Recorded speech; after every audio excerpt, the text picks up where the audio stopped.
President Trump is pushing the left on crime, which is wise politically, but tricky as well, because crime is a local issue, a state issue, not so much a federal issue when it comes to street crime, the violent crime that most people worry about. That said, Trump is being very clever, taking his opportunities. First, he has taken over policing in Washington, D.C.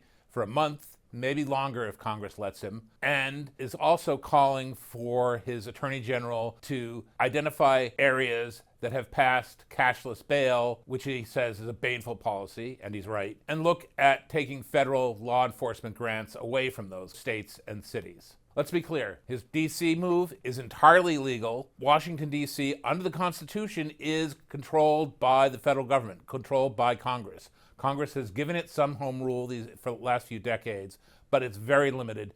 Even now, the prosecutor for all felonies in D.C. is the federal DA for the district, who's now Jeanine Pirro, appointed by Trump. New Yorkers know her when she was Westchester DA. She's pushing hard, but she's only able to enforce D.C. local laws, which again are bad on bail, because D.C., like New York, like Illinois State, like California, they've gone bad on criminal justice in a lot of ways, gone loose. New York was one of the first, under Andrew Cuomo, who signed into law what we call the no bail law, which of course didn't utterly eliminate bail. It still holds in a few more cases after Governor Hochul has been getting the legislature to slightly back off, but it's still bad. It still promotes crime here in the city. Trump put the National Guard into D.C. as well, which again, he controls the Guard for D.C. because there's no state to do it, so he's effectively the governor of that state. That's kosher too.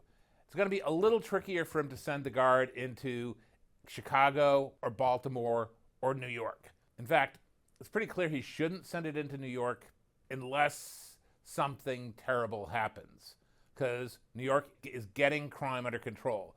Police Commissioner Jessica Tisch and Mayor Adams have got things going the right way.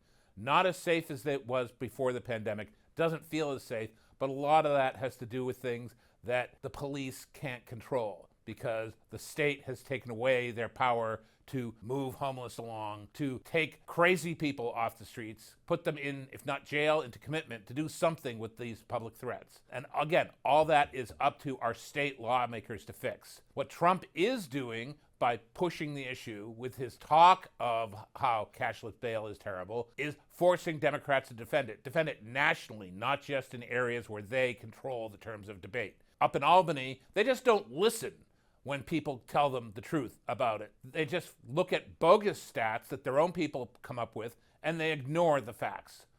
Hochul keeps pushing the legislature to get a little bit better, but then keeps pretending it's been enough when it's not. New York needs to get back to pre-2019 criminal laws. Pretty much every jurisdiction that's gone this way should undo it. California voted to undo some of its worst soft on crime laws last fall. The question is Governor Newsom and the legislature going to stop it from actually being enforced?